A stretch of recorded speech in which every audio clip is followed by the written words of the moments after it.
एक बार रंगपुर के छोटे से गांव में आदित्य और काव्या रहते थे। वो दोनों काफी अच्छे दोस्त थे। आदित्य और काव्या हमेशा साथ खेलते और घूमते थे। लेकिन समय के साथ आदित्य और काव्या को अलग होना पड़ा। काव्या, मैं शहर अपनी पढ़ाई करने जा रहा हूँ और कुछ काबिल बनकर वापस आऊंगा। तुम मेरा इंतजार करना। तुम शहर जाकर मुझे भूल तो नहीं जाओगे ना? मैं तुमको कभी नहीं भूल सकता। हम अच्छे दोस्त हैं। मैं तुमको कभी नहीं भूलूंगा। मैं जरूर वापस आऊंगा। तुम मेरा इंतजार करना। ठीक है आदित्य, मुझे तुम्हारा इंतजार रहेगा।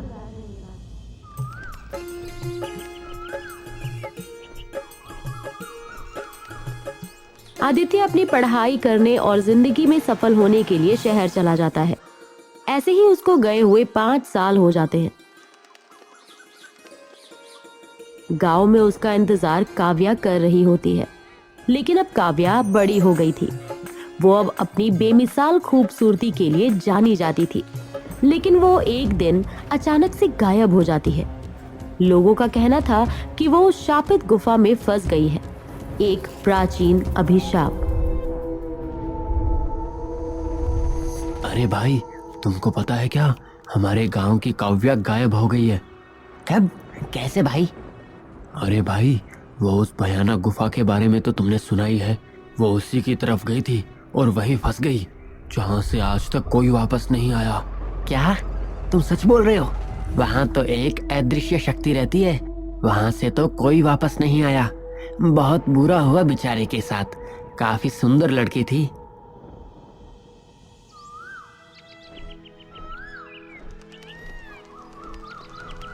तभी गांव में आदित्य आता है।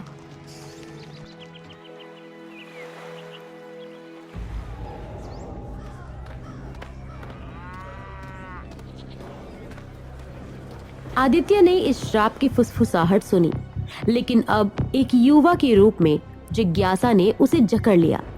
वह शापित गुफा और प्रेतवाधित गुफा की बात सुनी और सोच में पड़ गया।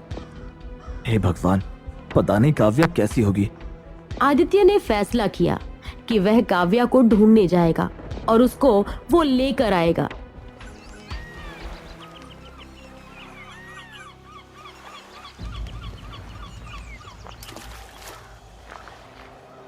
शाम होते ही वो काव्या को ढूंढने निकल गया। ये जो बात मैंने सुनी है, क्या वो सच है? क्या सच में मेरी काव्या उस गुफा में कैद है? जंगल घना था और हर कदम रात के सन्नाटे में गूंजता हुआ लग रहा था। वो जितना अंदर गया, हवा उतनी ही ठंडी होती गई। हवा में अजीबोगरीब आवाजें भरी हुई थी। पत्तों की सरसराहट, रात के जीवों की आवाजें, लेकिन कुछ भी स्वाभाविक नहीं लग रहा था। वातावरण में एक खास तरह का भारीपन था। मैंने ये तय किया है, मुझे इस गुफा के रहस्य का पता लगाना ही होगा। आखिरकार कई घंटे चलने के बाद उसे वो दिखाई दिया, गुफा का प्रवेश द्वार। तुम कौन हो और यहाँ क्यों आए हो? तुम कौन हो और दिखाई क्यों नहीं दे रहे? मैं इस गुफा का द्वार बोल रहा हूँ। तुम यहाँ से चले जाओ, वरना अपनी जिंदगी से हाथ धो बैठोगे। मुझे अंदर जाना है।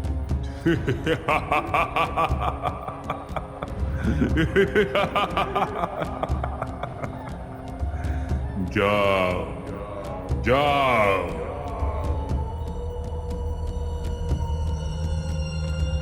आदित्य द्वार की बात को सुन के गुफा के अंदर चला जाता है।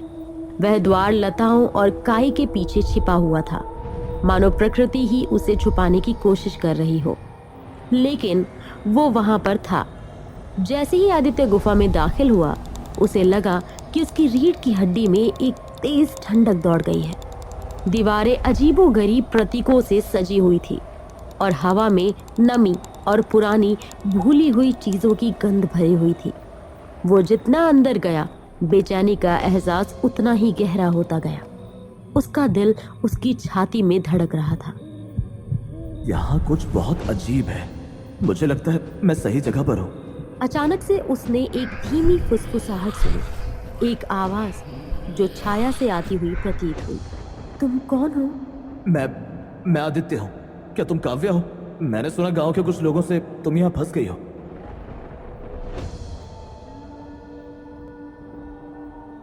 हाँ, मैं काव्या हूँ, मगर आदित्य तुम्हें यहाँ नहीं आना चाहिए था। लेकिन क्यों? तुम यहाँ करने क्या आई हो? चलो मेरे साथ। आदित्य, मैं यहाँ तुम्हारी याद में घूमते हुए आई और तब से फंसी हुई हूँ। अब वापस लौट जाओ। मैं एक शापित आत्मा बन गई हूँ जो कभी इस दुनिया से मुक्त नहीं हो सकती। तुम्हारा शाप? ये कैसे हुआ? ये कुछ महीनों पुरानी बात है आदित्य। मैं यहाँ रोज आकर घूमा करती थी, लेकिन एक दिन मुझे एक भूतिया शक्ति ने शापित कर दिया। अब मुझे इस गुफा में कैद रहना पड़ रहा है, हमेशा के लिए। तुम इतनी अकेली हो गई थी, लेकिन तुम यहाँ फंस गई, तुम्हें कोई बचाने भी नहीं आया? कोई भी मुझे नहीं बचा सकता, और जो भी मुझे छुड़ाने की कोशिश करता है वो इस गुफा में खो जाता है। मैं तुम्हारी मदद करूंगा और तुमको यहाँ से लेकर ही जाऊंगा। हम इस शाप को तोड़ सकते हैं। तुम नहीं समझते, शाप इतना मजबूत है कि तुम जितना चाहो मदद नहीं कर सकते। ये गुफा मेरी कैद है और मैं कभी मुक्त नहीं हो सकती। मैं तुम्हारी मदद करूंगा, चाहे जो हो।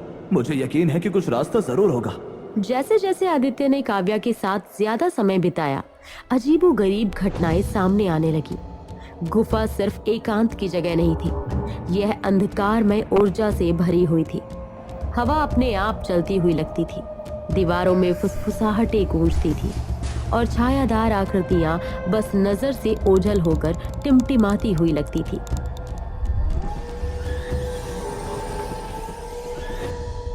एक रात जब वे मंद रोशनी वाली आग के पास बैठे थे तो छाया गहरी हो गई और तापमान गिर गया। तुम्हें नहीं समझ आ रहा, ये जगह किसी को भी सच्चाई नहीं दिखाती। तुम अकेली नहीं हो काव्या, मैं तुम्हारे साथ हूँ।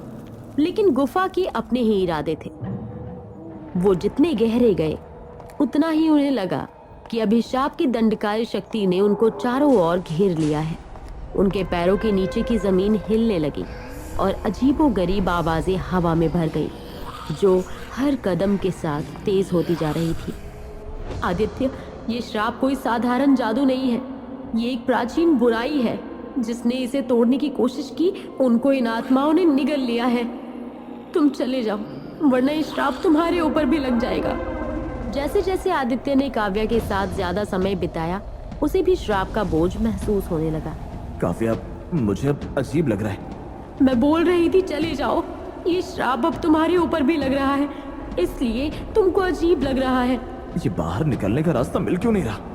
जब वह बाहर निकलने का रास्ता खोजने की पूरी कोशिश कर रहा था तो उसने कुछ ऐसा देखा जिसे वो समझ नहीं सका। ये उन लोगों के दृश्य थे जो पहले गुफा में प्रवेश कर चुके थे। खोई हुई आत्मा, उनके चेहरे पीछे से मुड़े हुए थे। वो हमेशा के लिए यहाँ फंस गए थे। आदित्य और काव्या ये देख के घबरा जाते हैं। ये वो लोग हैं जिन्होंने मुझे बचाने की कोशिश की थी। वो अब इस गुफा का हिस्सा बन चुके हैं। मैं नहीं डरता काव्या, मैं तुम्हें यहाँ से निकालूंगा। तुम नहीं समझते, ये गुफा किसी को भी नहीं छोड़ने देती। कुछ नहीं होगा, मैं तुमको यहाँ से निकाल कर ही रहूंगा, चाहे मुझे कुछ भी हो जाए। मैं तुमको लेकर ही जाऊंगा। जैसे जैसे श्राप ने उसे जकड़ना शुरू किया, आदित्य को एहसास हुआ कि वो धीरे धीरे खत्म होने लगा है। उसका शरीर कमजोर होता जा रहा है, उसकी दृष्टि धुंधली होती जा रही है। गुफा उसे उसी तरह निगल रही थी जैसे उसने उससे पहले कई लोगों को निगला था। अपने अंतिम क्षणों में आदित्य के पास एक विकल्प था, काव्या के साथ रहना और श्राप का हिस्सा बनना, या फिर छोड़कर सब कुछ भूल जाना। क्या कोई रास्ता है काव्या? क्या हम इस शाप को तोड़ सकते हैं? कोई रास्ता नहीं है आदित्य, ये शाप अब तुम्हारा हिस्सा बन चुका है। जैसे ही उसकी शक्ति खत्म हुई, आदित्य ने आखिरी बार उसकी ओर हाथ बढ़ाया। मैं तुमसे प्यार करता हूँ काव्या। लेकिन जैसे ही वो गुफा की छाया में लुप्त होने वाला था, काव्या ने एक अंतिम सत्य फुसफुसाया। ये प्यार ही है जो तुम्हें इस गुफा में खींच लाया है, और ये प्यार ही तुम्हें हमेशा के लिए यहाँ रोक लेगा। और इसके साथ ही गुफा ने उसे पूरी तरह से निगल लिया और अनंत अंधकार में केवल उनके प्रेम की फुसफुसाहट ही गूंजती रह गई। ये क्या हो रहा है काव्या? तुम सही कह रही हो। मैं अब महसूस कर रहा हूँ मुझे इस जगह का हिस्सा बनना होगा। तुमने मुझे बताया था कि तुम मुझे बचाना चाहते हो आदित्य, लेकिन अब देखो तुम खुद ही इस गुफा के साए में आ चुके हो। तुम भी मेरी तरह एक शापित आत्मा बनोगे। नहीं, मैं हार नहीं मान सकता। मैं तुम्हें अकेले नहीं छोड़ सकता काव्या। मुझे कुछ करना होगा, कुछ ऐसा जो हमें इस शाप से मुक्ति दिला सके। तुम नहीं समझते, ये गुफा बहुत पुरानी है। इसे तोड़ने के लिए तुम्हें केवल एक चीज की कीमत चुकानी होगी, और वो चीज है तुम्हारी आत्मा। क्या तुम मुझे ये कह रही हो कि इस शाप को तोड़ने के लिए मुझे अपनी आत्मा की बलि देनी होगी? ये एक कीमत है आदित्य। जो भी इस गुफा को छोड़ने का प्रयास करता है वो अपनी आत्मा को खो देता है। यही उसका भाग्य है, यही उसकी सजा। मैं इस शाप से लड़ सकता हूँ, मुझे यकीन है मैं तुम्हें बचा सकता हूँ। तुमने जितना सोचा था ये उससे कहीं ज्यादा कठिन है। अब जब तक तुम इस गुफा में हो तुम भाग नहीं सकते। इस जगह के पास जो भी आता है वो सिर्फ अपनी मृत्यु को आमंत्रित करता है। तो फिर क्या हम सिर्फ इसी तरह से जीते हुए मरने के लिए पैदा हुए थे? तुम मुझे कभी हारना नहीं सिखाओगी काव्या। आदित्य, तुम जो कह रहे हो वो किसी और के लिए सच हो सकता था, लेकिन ये गुफा एक और दुनिया है। जो भी यहाँ आता है वो केवल अपने आप को खोने के लिए आता है, और तुमने अपना रास्ता चुन लिया है आदित्य। जैसे जैसे आदित्य का रूपांतरण शुरू हुआ, गुफा में भयावहता और भी प्रबल होती गई। उसकी दृष्टि धुंधली हो गई और उसके विचार ऐसे लगने लगे जैसे वो दूर जा रहा हो। फिर भी काव्या के प्रति उसका प्रेम ही था जो उसे वर्तमान से जोड़े रखता था। गुफा की दीवारें जो कुछ क्षण पहले तक खामोश थीं, अब फुसफुसा रही थी। अतीत की फीकी अलौकिक बड़बड़ाहटें। ऐसा लग रहा था मानो जो आत्माएं कभी शाप से बचने की कोशिश कर रही थी वो अब उस तक पहुंच रही थी। अचानक एक अजीब सी आवाज गूंजी जो आदित्य ने पहले कभी नहीं सुनी थी। तुम अब हमसे अलग नहीं हो सकते आदित्य। तुम भी हमारी तरह शापित हो चुके हो। कौन है? तुम कौन हो? ये वो आवाजें हैं जिनकी तुम कल्पना नहीं कर सकते। जो लोग यहाँ आए थे वो अब इस गुफा का हिस्सा बन चुके हैं। उनकी आत्माएं यहाँ बसी हैं और वे तुम्हें देख रही हैं। क्या ये सब सच है काव्या? क्या हम कभी मुक्त हो सकते हैं? हम कभी मुक्त नहीं हो सकते आदित्य। इस गुफा का जाल इतना मजबूत है कि हमें यहाँ रहना ही होगा। जैसे जैसे उसे अपनी किस्मत का एहसास होने लगा, आदित्य को लगा कि उसके विचार फीके पड़ने लगे हैं। उसका शरीर अब उसका अपना ही नहीं रहा। उसे ऐसा लगने लगा जैसे वो उसी अंधकार में समा रहा है जो उसे घेरे हुआ था। लेकिन घुटन भरी निराशा के बीच आदित्य ने हार नहीं मानी। वो पहले ही बहुत कुछ झेल चुका था और काव्या के लिए उसका प्यार ही एकमात्र चीज थी जो उसे अब भी इस दुनिया से जोड़े रखती थी, जिसे वो कभी जानता था। हम दोनों साथ हैं काव्या, हम एक दूसरे के बिना नहीं रह सकते। मुझे यकीन है हम इस गुफा से बाहर निकल सकते हैं। तुम नहीं समझते, इस गुफा के भीतर किसी का भी कोई रास्ता नहीं होता। तुम्हारी आत्मा अब इस जगह का हिस्सा बन चुकी है। तुम मेरे साथ रहोगे और हम दोनों हमेशा के लिए इस शाप में बंधे रहेंगे। मैं हार नहीं मानूंगा। मैं तुमसे प्यार करता हूँ काव्या, और मुझे यकीन है कि प्यार किसी भी शाप को तोड़ सकता है। उस पल उनके पैरों के नीचे की जमीन कांप उठी। गुफा उनकी भावनाओं पर प्रतिक्रिया कर रही थी। अंधेरी परछाइयां उनके चारों ओर तूफान की तरह घूम रही थी। अचानक उनके आसपास की हवा मुड़ने और मुड़ने लगी। शापित दीवारें दरकने लगी, प्रतीक मंद मंद चमकने लगे, मानो उन्हें चेतावनी देने की कोशिश कर रहे हो। क्या तुमने कुछ देखा? हाँ, ये सब हमें कुछ बता रहा है। हम इसे तोड़ सकते हैं काव्या, हम इसे खत्म कर सकते हैं।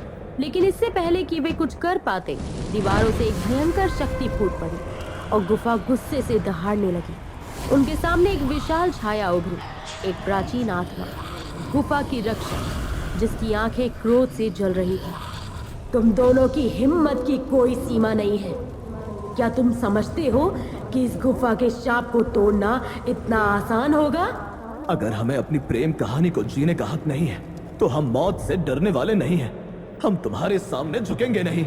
जैसे ही आत्मा उन पर छाने लगी, हवा में शक्ति भर गई। लेकिन आदित्य और काव्या एक दूसरे का हाथ थामे मजबूती से खड़े रहे। उनके बीच का संबंध इतना मजबूत था कि वो गुफा की पकड़ को तोड़ने लगा।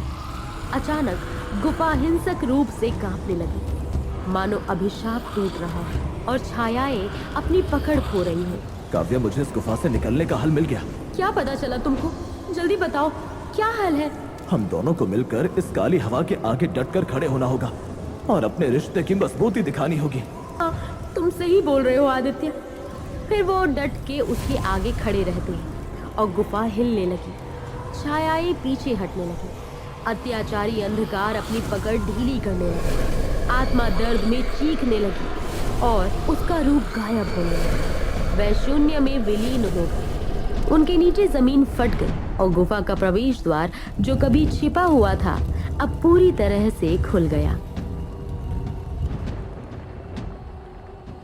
आदित्य, क्या ये सच है? क्या हम मुक्त हो गए हैं? हाँ काव्या, अब हम मुक्त हैं।